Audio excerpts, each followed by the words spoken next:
Hello, welcome to More Learn, More Teach, where I attempt to simplify the complex. We are going to finish out our introduction to vector series by talking about something called a cross product.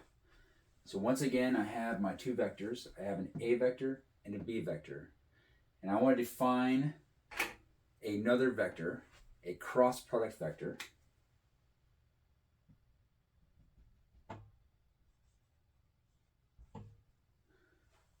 Some cross product vector C. I'm going to find this cross product vector by arranging the component vectors of A and B in a 3x3 matrix along with the unit vectors. We're going to find the determinant. That determinant will give me a vector. That vector is going to be our cross product. And then we'll see what those properties are. So our cross product vector is going to equal to the determinant of this 3x3 matrix, where the first row is my set of unit vectors. The next row is my first component vectors. And the last row is my second set of component vectors. So if I solve for this determinant, I will end up with a vector. The only reason I end up with a vector is because I've left these vector components in the first row. So to find the determinant, we will take this x hat and multiply it by this cross minus this cross. So it's x hat ay bz minus az by. The next term, I use this y hat, and then I will cross this way and then this way. So it's y hat multiplied by ax bz minus az bx. We have to put a minus sign in front of it because it is the next column. And finally, for the last component, we have our z hat multiplied by this cross minus this cross. So ax by minus ay bx. It's going to have a plus sign because it is the next column over. And then this is what we end up with our determinant. So our vector C, which is our cross product, is equal to this quantity. So now let's look at the dot product of this new cross product vector with our A vector. So C dot A is going to equal to the x component of the cross product multiplied by the x component of the A vector plus the y component of the cross product multiplied by the y component of the A vector plus the z component of the cross product multiplied by the z component of the A vector. So distributing through, I end up with this expression. Now combining like terms, I end up with this. We can see that we have the same quantities subtracted for each of our components, which means that our dot product of the cross product with the A vector is going to equal to 0. So what does that mean? That means that they are perpendicular. So the cross product vector is perpendicular to the A vector. Now let's look at the B vector. Looking at the dot product of the cross product with the B vector, I have the x component of the cross product multiplied by the x component of the B vector plus the y component of the cross product multiplied by the y component of the B vector plus the z component of the cross product multiplied by the z component of the B vector. Once again, distributing through and then grouping by like terms, we see that each of these are zeros overall dot product is 0. So the cross product vector is going to be perpendicular to the B vector. So the cross product vector is perpendicular to both the B vector and the A vector. In fact, if I made a plane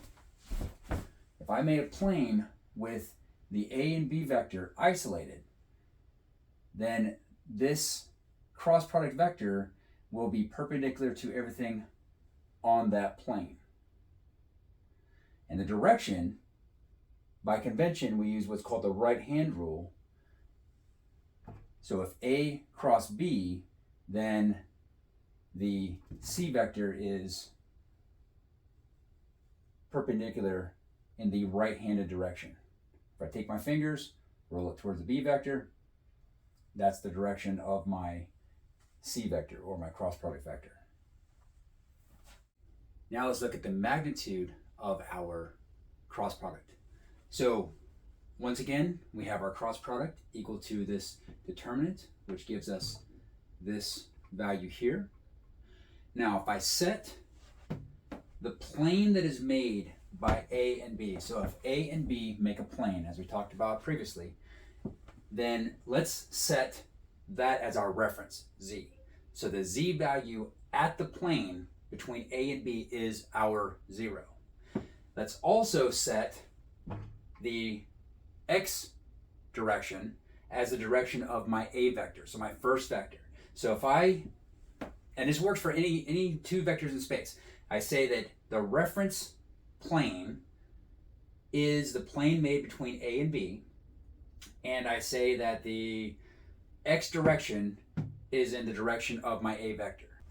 What this does for me is this removes all of the Z terms and removes the AY term, which now we end up with, if we set these anchors, these boundary conditions, I now have that my cross product is just equal to Z hat multiplied by AX times BY. We can see that because of all the zeros that come in. If this is true, I only have one direction. The magnitude is just AX BY. So the magnitude of my cross product is just AX multiplied by BY if I've set these two boundary conditions. All right, so now why is that significant? This will form a parallelogram if I took the A vector, add it to the B vector, and add the B vector to the A vector, I will end up with a parallelogram. So here I've drawn my parallelogram, and I'm looking for the area of a parallelogram. So the area of a parallelogram is defined as the base multiplied by the height. Base multiplied by height. So what is the base? Well, based on the references that we have, the anchors that we have, the magnitude of the A vector is my base. It's also AX because there is no AY component. There is no AZ component. It's just AX. So the magnitude of my A vector is my base. What is the height? The height is the portion of the B vector that is in this direction, which is my BY. So if I know BY, I know the height. I can solve for BY if I know the magnitude and this angle, okay? Because the sine gives me the opposite side, right? So sine of theta multiplied by the magnitude of B gives me BY. So I have two expressions for the area of the parallelogram, which is AX BY, or magnitude of A multiplied by magnitude of B times the sine of the angle. Remember that the magnitude of the C vector, or my cross product vector, is AX BY, which is base times height. So the magnitude of my cross product is the area of this parallelogram made by two vectors in space. Thank you for watching my video. Please like and subscribe. If you have any questions that I can help you out with, I'd be happy to try and answer your questions. Send me an email at morelearnmoreteach@gmail.com.